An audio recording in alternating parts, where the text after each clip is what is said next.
तो बुलडोज़र यह इंफ्रास्ट्रक्चर को भी दे सकता है और साथ साथ अतिक्रमण को भी हटा सकता है। और मुझे लगता है कि उसका इस्तेमाल बेहतर तरीके से हम लोगों ने करना सिखाया। और यूपी जो भी कार्यक्रम करता है टू द गाइडलाइन तय करता है।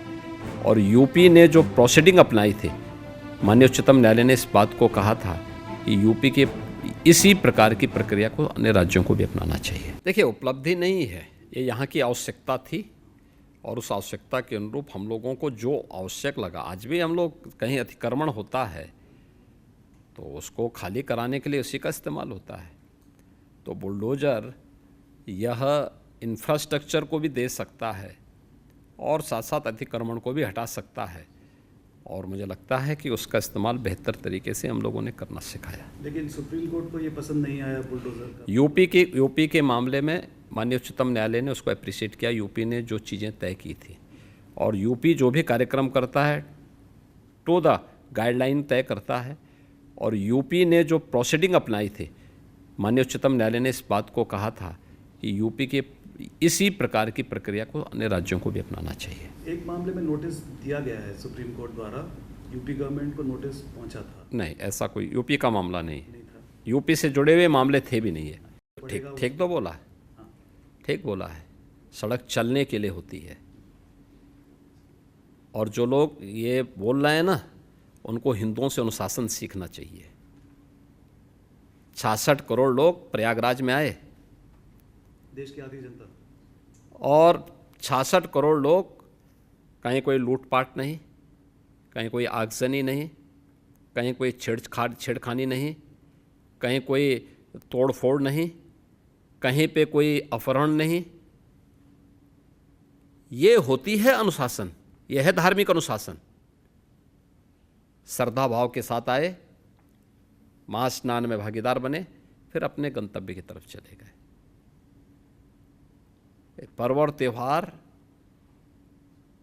या कोई इस प्रकार के कार्यक्रम उच्छृंखलता और उदंडता करने के माध्यम नहीं बनने चाहिए। अगर आपको सुविधा चाहिए तो उस अनुशासन को भी मानना सीखिए। आप मुझे बताइए, आप तुलना कर रहे हैं कावड़ यात्रा की। कावड़ यात्रा हरिद्वार से लेकर के और गाजियाबाद तक या उन क्षेत्रों में जाती है तो सड़क पे ही चलेगी। क्या हमने किसी परंपरागत मुस्लिम जुलूस को कभी रोका? कभी नहीं रोका। मुहर्रम के जुलूस निकलते हैं। हाँ, ये जरूर कहा कि भाई ताजिया की साइज थोड़ा छोटा करिए। इसलिए करिए क्योंकि तुम्हारी सुरक्षा के लिए हाई टेंशन तार होंगे, हाई टेंशन तार बदलेंगे नहीं तुम्हारे लिए, उसके साइज कम करो क्योंकि हाई टेंशन की चपेट में आओगे, मर जाओगे। और यही होता है। कावड़ यात्रा में भी कई लोग, कावड़ यात्रियों में भी उनको बोला जाता है डीजे की साइज छोटा करो, और जो नहीं करता उसमें हम लोग सख्ती करते हैं। कानून तो सबके लिए बराबर लागू किया जा रहा है, तो आप कैसे तुलना कर दे रहे हैं फिर उसको?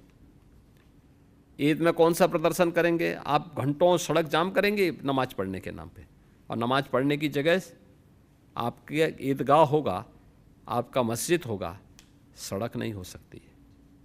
और इसके लिए अगर बोला जा रहा है, आप मानेंगे नहीं तो ठीक तो कहा कि आप उदंडता करेंगे। पथराव जो वहाँ पे हुआ वो दो मुस्लिम पक्षों में पथराव हुआ है, हिंदू पक्ष उसमें कहीं भी नहीं है, प्रशासन कहीं भी नहीं है। प्रशासन तो बीच बचाव के लिए गया।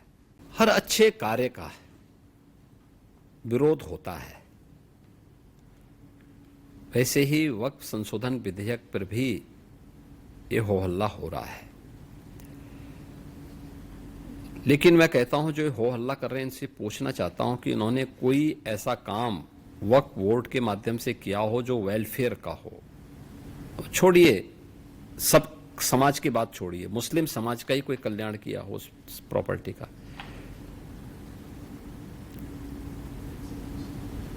व्यक्तिगत स्वार्थ का एक अड्डे बने हुए हैं। चंद लोगों के लिए लूट खसोट के अड्डे बने हुए हैं। किसी भी सरकारी प्रॉपर्टी पर जबरन काबिज करने का एक माध्यम बना हुआ है। और रिफॉर्म इस समय की मांग है। हर रिफॉर्म का विरोध होता है, लेकिन देश काल और परिस्थिति के अनुसार हमें उस प्रकार के रिफॉर्म के लिए तैयार होना चाहिए। और मुझे लगता है कि इसका लाभ मुस्लिम समाज को भी होगा और जिसके कारण बहुत बार कानून व्यवस्था के संकट खड़ा होता है, उससे भी लोगों को मुक्ति मिलेगी।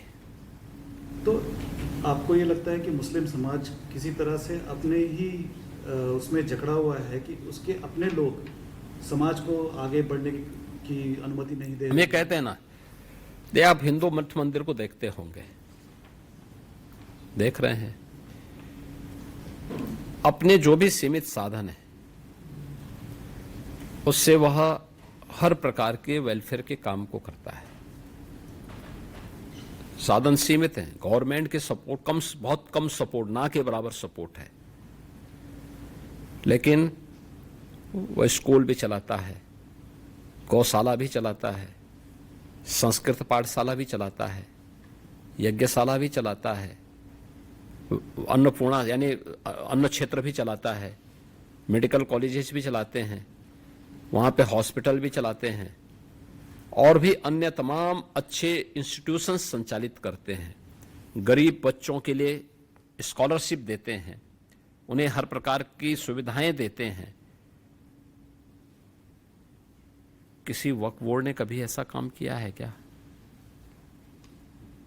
जबकि हिंदू धर्मस्थलों की तुलना में इनके पास जो प्रॉपर्टी है वो कई गुना ज़्यादा है, कई गुना ज़्यादा है। और जिस प्रॉपर्टी को ये कह देंगे कि वक्फ की प्रॉपर्टी, वो उनकी मान ली जाती थी। ये कहाँ का न्याय है जी? आप जबरन उनको जो है एक आपने विशेषाधिकार दे दिया उन लोगों को। तो ये प्रिविलेज कंट्रोल होना चाहिए, ये बंद होना चाहिए किसी प्रॉपर्टी पे कब्जा करने की प्रवृत्ति, और हिसाब किताब होना चाहिए, ऑडिट होना चाहिए। उस पैसे का उपयोग कहाँ हुआ है, कितने वेलफेयर के काम हुए हैं। आप छोड़िए और समाज की, मुस्लिम समाज में क्या किया है कुछ करके बताओ ना। अगर उसके लिए कोई रिफॉर्म होता है तो स्वागत होना चाहिए उसके लिए। तो एक कैंपेन होना चाहिए सरकार की तरफ से मुस्लिम समुदाय में, समाज में, कि उनको जागरूक किया जाए कि वक्फ इस तरह का नाजायज फायदा उठा रहे हैं। देखिए, तो उनको भी देखना चाहिए कि उनके नाम पर कौन लूट खसोट कर रहे हैं इस प्रॉपर्टी पे। और मुझे लगता है देखेंगे, गवर्नमेंट तो अवेयरनेस पैदा कर ही रही है और करती भी है। तो बुलडोजर यह इंफ्रास्ट्रक्चर को भी दे सकता है और साथ साथ अतिक्रमण को भी हटा सकता है, और मुझे लगता है कि उसका इस्तेमाल बेहतर तरीके से हम लोगों ने करना सिखाया। और यूपी जो भी कार्यक्रम करता है टू द गाइडलाइन तय करता है, और यूपी ने जो प्रोसीडिंग अपनाई थी, माननीय उच्चतम न्यायालय ने इस बात को कहा था कि यूपी के इसी प्रकार की प्रक्रिया को अन्य राज्यों को भी अपनाना चाहिए।